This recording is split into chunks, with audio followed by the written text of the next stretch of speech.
मोहतरम साथियों, एडवोकेट अब्दुल हकीम चांडियो पंज मज़लूमन की आवाज़ यूट्यूब चैनल में अवां सां मुखातिब आहियां।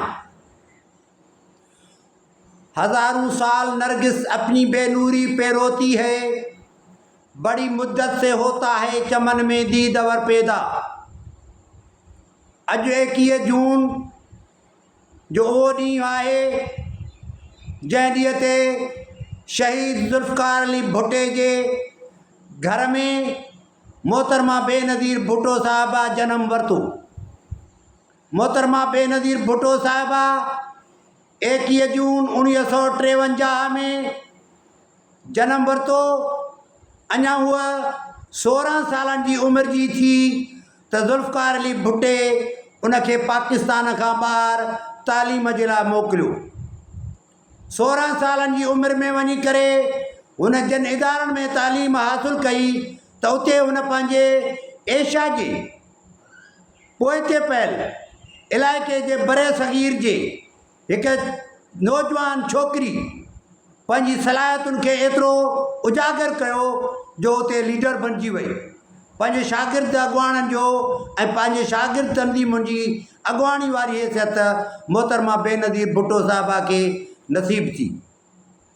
पाण जॾहिं 18 दिसंबर 1987 ते आसिफ़ अली ज़रदारी सां शादी कयूं ऐं 1988 में पहिरियों दफ़ो वज़ीर आज़म 90 ताईं, वरी 93 खां 1996 ताईं ॿियो दफ़ो वज़ीर आज़म।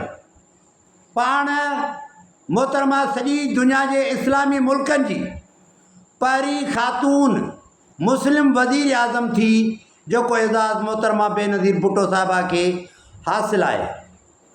मोहतरमा बेनज़ीर भुट्टो साहिबा जी जुरत ऐं बहादुरी इहा हुई त जॾहिं दुबई खां पे आई जलावतनी वारी ज़िंदगी ख़तमु करे त जहाज़ ते उनखे ॿुधायो वियो त तव्हां जीअं पहुचंदो कराची में त वॾो ब्लास्ट थींदो, उन बम में तव्हांखे मारण जो प्रोग्राम आहे। चए मूं प्रोग्राम कयो आहे वापसि वञण जो, छा बि थिए मूंखे वञिणो आहे। पोइ ईअं थियो हुयो त 18 अक्टूबर 2007 ते मोहतरमा जे पहुचण ते वॾो एयरपोर्ट जे क़रीब कारसाज़ जे भरिसां बम ब्लास्ट थियो हुयो जंहिंमें तमामु घणियूं क़ीमती जानियूं ज़ाया थी वियूं हुयूं। पाण एॾे वॾे सान्य खां पोइ डिॼी करे घर वञी कोन सुठी हुई, पर जंहिंजा माण्हू शहीद थिया उन्हनि जी उज़ुरख़्वाही कयूं। जेके बीमार हुया उन्हनि जी वञी इस्पताल में तबियत पुछी हुयूं। पाण वरी बहादुर ख़ातून हुई, वरी बहादुर एशिया जी, छो त हिन बरे सग़ीर में नेहरू ख़ानदान, भुट्टो ख़ानदान, मुजीब ख़ानदान हिकु वॾियूं शख़्सियतुनि जा हिकिड़ा ख़ानदानी पस मंज़र आहिनि जंहिंजूं वॾियूं तारीख़ी तौर ते सियासी तौर ते क़ुर्बानियूं आहिनि। मोहतरमा बेनज़ीर भुट्टो साहिबा जी अॼु 71वीं सालगिरह मल्हाई थी वञे। मां सभिनी दुनिया जे जेकी बि पाकिस्तान पीपल्स पार्टी सां तलक रखण वारा आहिनि, जेकी बि ज़ुल्फ़िकार अली भुट्टे जी जुडिशियल मर्डर के सम्झनि था त ज़ुल्फ़िकार अली भुट्टो ॾोही कोन हुयो, उनखे बेॾोही फांसी ॾियारी वई। जनरल ज़ियाउल ऐं उन वक़्त जी अदालतूं आलाइकार बनियूं हुयूं। जनरल ज़ियाउल जो अॼु बि जहिड़ी तरह अदालतूं आलाइकार बणिजनि थियूं पियूं, हितां जो फ़ौजी जनता जो अहिड़ी तरह ते उन्हनि गॾिजी करे हिकिड़ो ग़लति फ़ैसिलो ॿुधायो ऐं ज़ुल्फ़िकार अली भुट्टे खे फांसी ॾियणो हिकु बेॾोही खे हींअर 40 सालनि खां पोइ चयो थो वञे त इहो जुडिशियल मर्डर हुयो, इहो क़तलु बेॾोही इंसान जो क़तलु हुयो।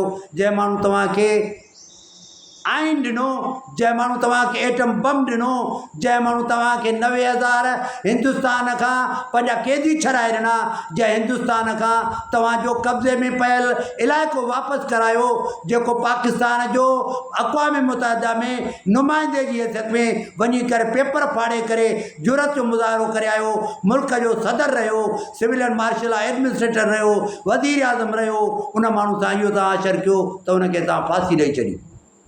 उनजे ॿिए पुट शाहनवाज़ खे तव्हां ज़हर ॾेई माराए छॾियो। उनजे वरी ॿिए पुट शाहनवाज़ खां पोइ मीर मुर्तज़ा भुट्टे खे 70 क्लिफ्टन जाॾो पुलिस जे हथां तव्हां उनखे कराची जे रोडनि ते शहीद कराए छॾियो। मोहतरमा बेनज़ीर भुट्टो खे तव्हां 27 डिसंबर 2007 ते रावलपिंडी जे लियाकत बाग में उते गोली जो खाज बनाए करे उनखे शहीद कराए छॾियो। इहे इंतिहाई दर्दनाक वाक़िया आहिनि।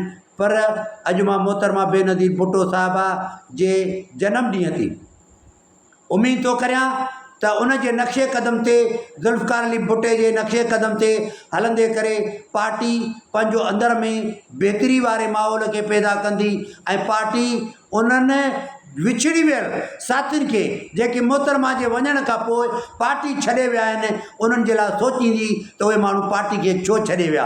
हींअर पीपल्स पार्टी सां इब्नुल वक़्त मफ़ाद परस्त मौक़े परस्त वेठा आहिनि जंहिंजो पार्टी सां को बि तालुक़ु कोन्हे।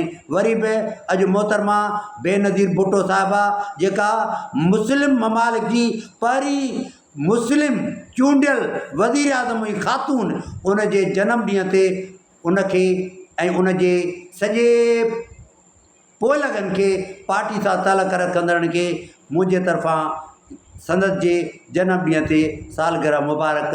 तव्हां सभिनी खे सालगिरह जूं मोहतरमा जूं मुबारक हुजनि। महिरबानी साथियो।